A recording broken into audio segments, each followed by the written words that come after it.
So you had what was it here in Australia? A convention, a goodies convention, which was great because it was set up by people for charity and it wasn't nobody's making money. And I came on the internet, as you do. You put your name in and think, oh, good, little me. You had to look at some porn first, though, didn't you? Don't you? And I have that stuff that you don't have. Oh, yeah, right. And up came and this beautiful fan club that comes up. A girl called Alison Dean does it in Australia. And suddenly there were pages and pages in a monthly magazine. And suddenly they're going to have a convention. I said, seriously, I said, can I come? And it's been great because we've had, what, 300 people having a great time and reliving the jokes and making new ones. Now, have you met her, the woman who started your website? Alison Beam, yeah. You can't shake her. She's here. Yeah. She's stalking you. Yeah. No, she's good. No, she's a good girl. Well, you had a bit of a taste of pop stardom. I've seen a couple of times you on Top of the Pops. Yes. Thank you. Years ago doing, here, I remember seeing me and Wild STS, Thing. just like that now. Yeah. Yeah. Yes, that's right. We had, this was the really sad thing the other day. I was on a telethon thing in Melbourne. And I was sitting next to these very sweet girls, one 15. I didn't touch her. STS, and they'd just come back from England. They said they'd been 18. They were number 18 in the chart. I said, did you go on Top of the Pops? And I said, no, we can't. And I found myself saying, oh, we had 3 top 10 hits. I thought, this is the saddest thing I've ever done. But we did, since you asked. It's sort of hard not to, though, because the goodies sort of unwittingly did everything. You did films, you did television, you did music. We had books and things, and it was great. And the great thing was it didn't matter, because if you're a pop star, you've got to do this, you've got an agent. And we would just say, as I did in that clip, And because you were silly. Yes. You were silly. No, we weren't. We were very intelligent young. Oh, of course. You come to It was just me. No, we reckoned that all those girls loved us for our bodies entirely.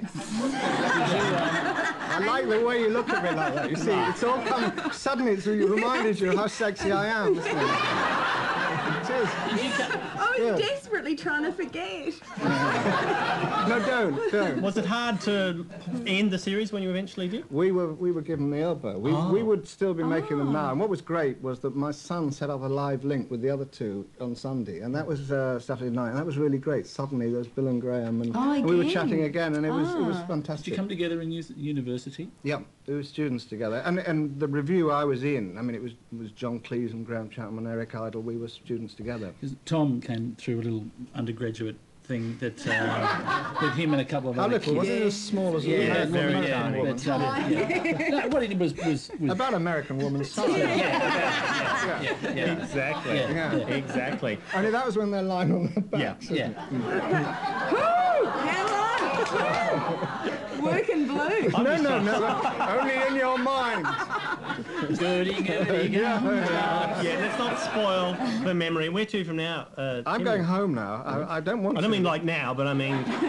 Am I coming with you? Yes. Or have I been reading the situation entirely I think you've got it dead right. Yeah, okay. I think you've got it dead right. And I want to talk about all sorts of serious things like Gallipoli. Please. Oh, please. No, well, I kept reading the papers and think, what is the Prime Minister doing there? And then you've got to have the leader of the opposition, and then do you have the minority parties, and do you have all the different churches and all the different religions? It's what the Queen actually does come in handy for, you do need a head of state that you get, even if you don't want them, they're there and they go and do that job. Well, Gallipoli was sort of your fault. I mean, not yours, but your country's. We could like turn on you in a very... I think it was probably, I wore a Union Jack waistcoat and it was my fault. I adored the Queen, only carnally. Because of that Queen thing that you had, that your character had. That Queen thing. Yeah, the Queen thing. It's called loyalty. Oh, okay. Yeah. Did you ever get any sort of Republican grief from that, or is that not huge in Britain? Or at the time, the royal family were genuinely unpopular. Nowadays, I think it's unfair what's thrown at them. I think Prince Charles is actually a great guy. He's a bright guy. He hunts and he has a silly voice, but he is a great guy.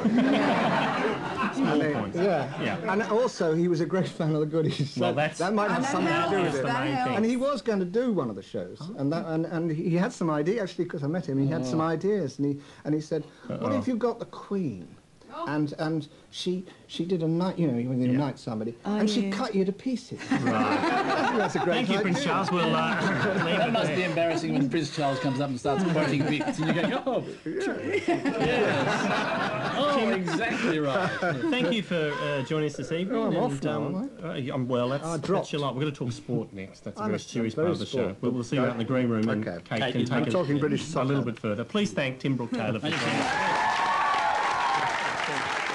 And we will, in fact, be back with the very latest in sport with Steve Waterman.